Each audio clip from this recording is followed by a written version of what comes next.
Lorsque nous parcourons le chapitre 31 du livre des Proverbes et découvrons le portrait de la femme vertueuse, nous avons l'impression que ceci est le profil d'une Wonder Woman. En effet, cette femme est décrite comme étant persévérante, travailleuse, disposée, serviable, économe, sage et craignant Dieu. Tout ce qu'elle fait semble parfait. C'est pourquoi il peut nous sembler difficile d'imaginer être à la hauteur de ses attentes. Rappelons-nous que, excepté Jésus, personne sur terre n'a vécu une vie aussi parfaite. C'est pourquoi Proverbe 31 ne suggère en aucun cas qu'il faille exceller tels des super-héros ou au-delà de ce que nous sommes capables d'accomplir. Même si ce chapitre évoque des qualités d'une femme, il est avant tout un enseignement pratique pour tous d'apprendre à appliquer la sagesse dans nos vies. Voici 4 façons d'incarner les caractéristiques décrites dans Proverbe 31. 1. Travailler dur. Elle se procure de la laine et du lin et travaille d'une main joyeuse. Proverbe 31, verset 3. Nous ne pouvons pas travailler pour gagner notre salut, car le salut est un don qui nous a été offert gratuitement par Dieu. Cependant, nous avons le libre arbitre de l'accepter ou non.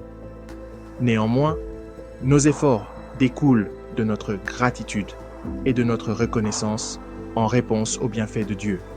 Ainsi, nous travaillons dur pour accomplir ce pourquoi nous avons été créés, afin de glorifier Dieu. 2. Être généreux. Elle tend la main au malheureux, elle tend la main à l'indigent. Proverbe 31, verset 20. Une personne sage est capable de remarquer les besoins d'autrui et d'y répondre. Elle lui tendra donc naturellement la main et offrira son aide à ceux qui en ont besoin. Ainsi, nous pouvons être généreux avec notre temps, nos ressources et nos dons, car tout cela nous a été donné premièrement par Dieu. 3. Se préparer. Elle est revêtue de force et de gloire et elle se rit de l'avenir. Elle ouvre la bouche avec sagesse et des instructions aimables sont sur sa langue. Proverbe 31, du verset 25 à 26. Nous gérons nos ressources efficacement lorsque nous nous remettons totalement à Dieu en lui faisant confiance sur les résultats. Cela nous permet ainsi d'aborder l'avenir avec joie et confiance et de manière sereine. Alors nous pourrons même partager notre expérience avec d'autres. 4. Craindre l'Éternel. La grâce est trompeuse et la beauté est vaine. La femme qui craint l'Éternel est celle qui sera louée. Proverbe 31, verset 30. La crainte est souvent associée à des connotations négatives. Mais l'Ancien Testament nous enseigne que la crainte divine signifie mettre de côté sa propre volonté pour accomplir les commandements de Dieu. La crainte de l'Éternel est le commencement de la sagesse. Ainsi, selon les Écritures, une personne sage s'efforcera d'obéir à Dieu dans tout ce qu'elle fait. Par conséquent, Dieu ne s'attend pas que nous ayons des qualités surhumaines. En effet, il a pleinement conscience de nos limites et nous fait grâce même au milieu de nos faiblesses. Néanmoins, il espère que nous recherchons sa sagesse et afin de l'appliquer dans nos vies, dans le but de le connaître intimement. Lorsque chacun de nous, homme ou femme, s'engage à rechercher la sagesse de Dieu, alors nous commencerons à manifester le caractère divin et vertueux décrit dans Proverbe 31.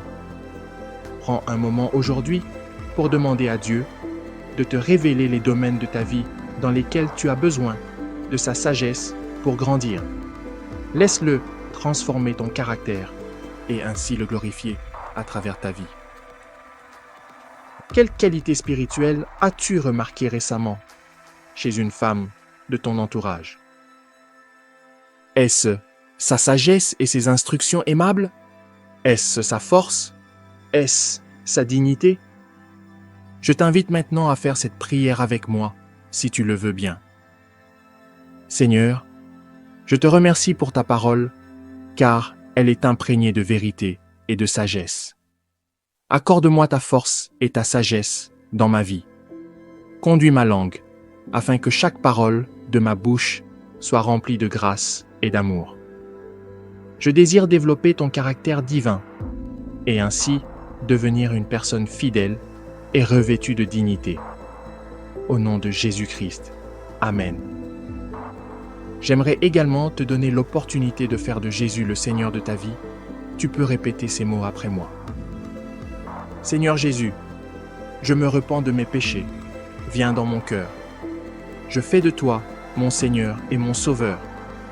Et merci Seigneur pour le baptême du Saint-Esprit en moi, dans le nom de Jésus-Christ. Par cette simple prière, je prie que le Seigneur te conduise sur le chemin de la nouvelle naissance.